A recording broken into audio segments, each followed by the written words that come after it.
Down in Texas, they're still talking about the little rabbit that had come down from the United States to wipe out the whole state of Texas. Obviously, the rabbit must have been Crusader Rabbit, or who else would have thought of such a wonderful idea? Now, Crusader Rabbit had big ideals, as you can see. And when he wasn't out on a crusade, he was reading about other bold and fearless men. Sir Galahad rescued the fair maiden from the wicked dragon, and they lived happily ever after. He was probably the smallest rabbit you ever did see, and unfortunately, he wasn't endowed with any of the unusual abilities that feature most crusaders. Oh, yeah? Well, could he stop a train in full flight with a touch of his hand?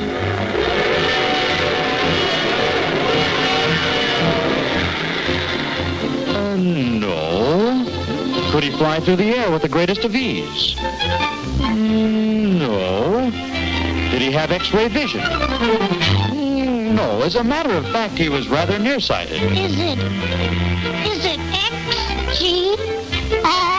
XGRSTUV? The only thing Crusader could do when faced with a crisis was to run. Not a very helpful trait for a Crusader, perhaps, but you'll have to admit he developed it to the highest degree. Well, all this didn't stop Crusader from having big ideals. He saw himself as sort of a knight in shining armor, and he was always trying to help out other people, other causes, like the time he tried to make everyday Christmas by nominating Santa Claus for president.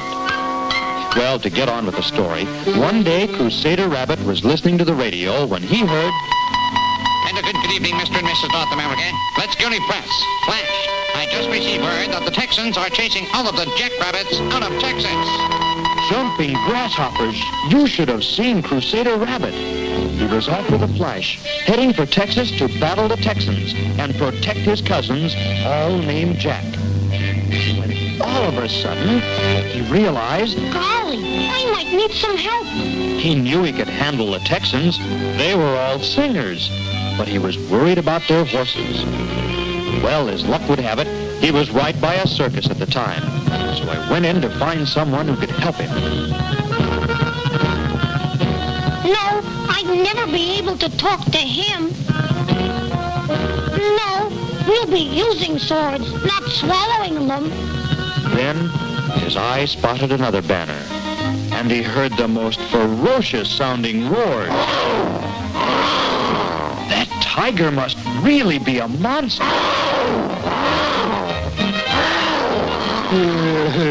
This has been a transcribed program. Crusader Rabbit knew he'd found the one to help, so he planned the escape. Tiger, it is I, Crusader Rabbit. The Texans are chasing my cousins, the jackrabbits, out of Texas. Here they are. And you got to help me, Tiger. Will you come with me to battle the Texans? Yeah, I'll do it. And so, having persuaded the tiger to join his forces, Crusader Rabbit and his newly found friend were off to Texas to battle the Texans.